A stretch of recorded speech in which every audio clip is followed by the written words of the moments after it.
Welcome back to 5 on Fridays. Fired up for another episode. Our dear friend Ashley Harris is back with us, our dietitian. Ashley, it is good to see you today. We've been trying to record this episode for a long time, weeks and weeks and weeks. How are you? I am good. How are you doing, Brandon? I'm good. We're getting through the summer. Yes. It's been crazy. The heat in Columbus has been wild, but I think we've got a couple things to talk about today that a lot of people will be able to relate to, and I think are going to help some folks. So let's dive into it. What do you say? Let's do it. And I think it couldn't be more appropriate, that I really wanted to talk about like when summer gets crazy. Kids are getting sick and we're going on trips and it's the 4th of July and my neighbor had a barbecue and like things happen. How do we stay on track?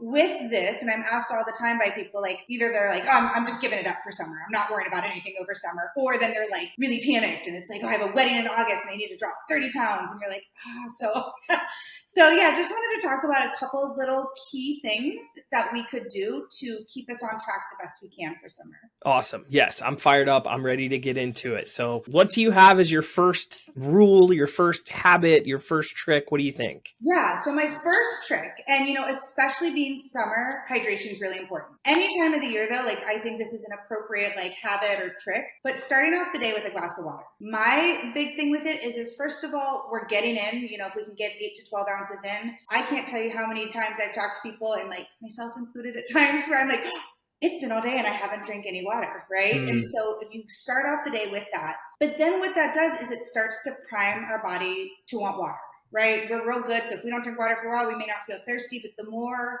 water we drink, the thirstier we feel. So if we're starting off the day, first thing, get that water in. We're going to feel thirstier during the day. It's also going to put it in our brains, put it in our mental space, like, oh yeah, water. And so like an extra hack or like a habit plus would be fill up my water bottle for the day. Get that filled. I have mine here. One of the things I just wanted to share I love to do in the summer, if you can see, is I put fruit and herbs in my water, so it makes it like enticing and fun to drink. But yeah, tip number one is starting off the day with a glass of water.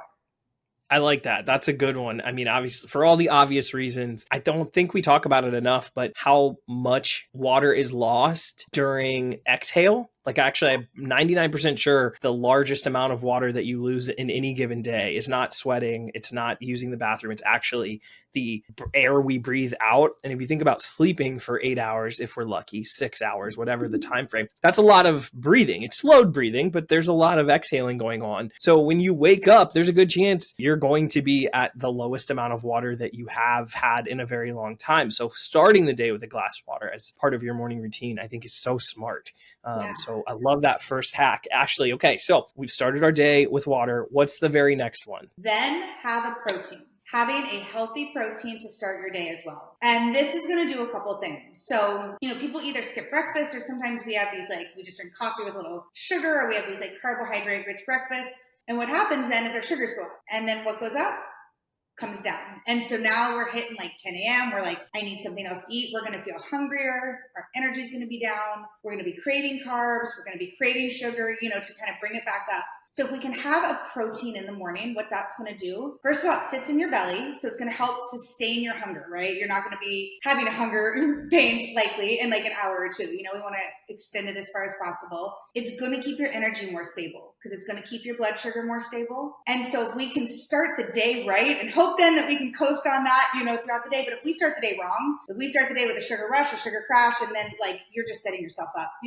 You're fighting biology at this point. You're trying to get your sugars up. And so, having a good healthy protein to start your day is important as well. Okay. Yep. We're following you, Ashley. So what exactly would be a good example of a good protein then? Because we could load up on bacon and sausage, but maybe not the best option for a protein in the morning. Great point. And there's nothing wrong with a little bacon and sausage in moderation, but it's a daily protein. Some of the obvious ones like eggs, right? Eggs are a great protein source. I love to keep a bunch of veggies sauteed up in my fridge. I crack 2 eggs in a pan. I throw veggies. I throw a little cheese. You can do that with toast, but there's so many more. So some people don't like eggs or we don't have time to cook. Smoothies could be a great way. Adding in, Greek yogurt or a protein powder or tofu even in a smoothie boosts it. I've actually done scrambled tofu for breakfast and seasoned it up to kind of taste like eggs. Greek yogurt in and of itself itself, right? Or oatmeal, as long as we put like nuts or seeds. I love to put chia seeds on my stuff.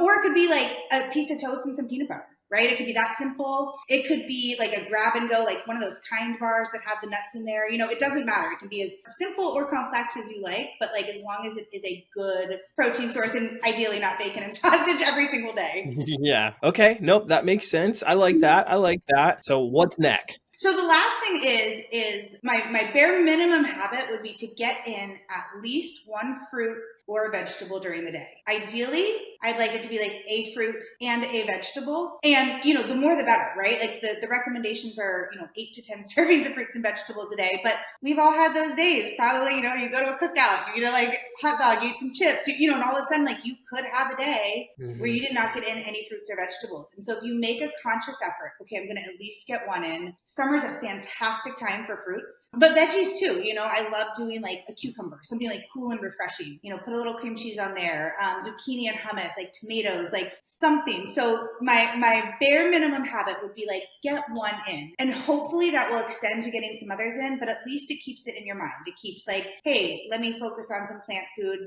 you know, be intentional about what's going in my mouth, not just the chips and the hot dogs and the, you know, brownies and sodas and beers and all that stuff. Yeah.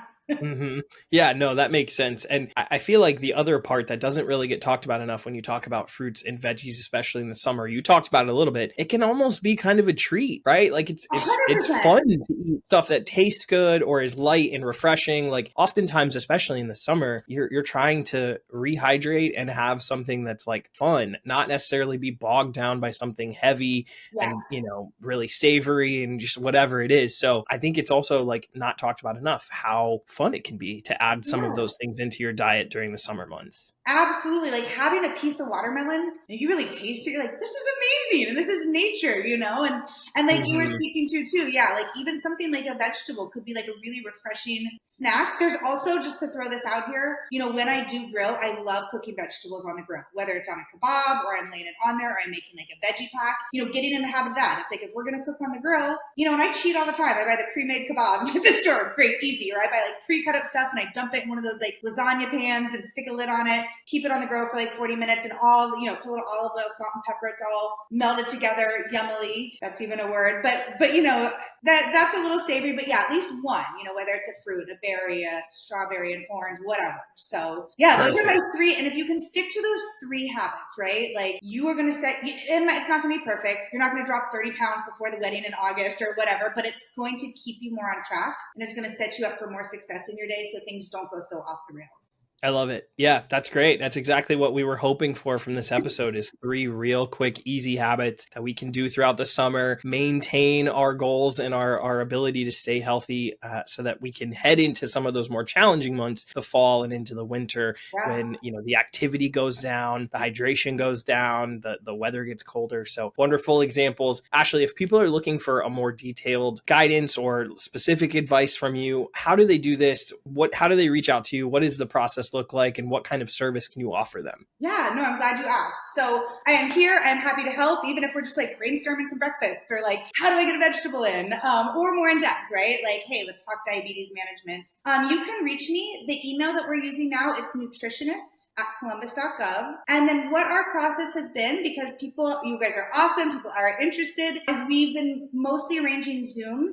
You'll set up with a Calendly. We'll get you on the schedule. You and I will meet. We can also meet via phone. If you really want to meet in person, we can talk that out too. So yeah, there's a variety of ways to do it, but the first step would be email me and we will go from there and we will get you squared away with your eating. That's awesome. Yeah. Ashley, thanks for being such a great resource for this information. We always appreciate your insights and having you on the episode. Thank you as always. We will talk to you again soon, okay? Perfect. Always love being here. So thank you. Talk to you later, Brandon. We'll see you guys later. Thanks for watching.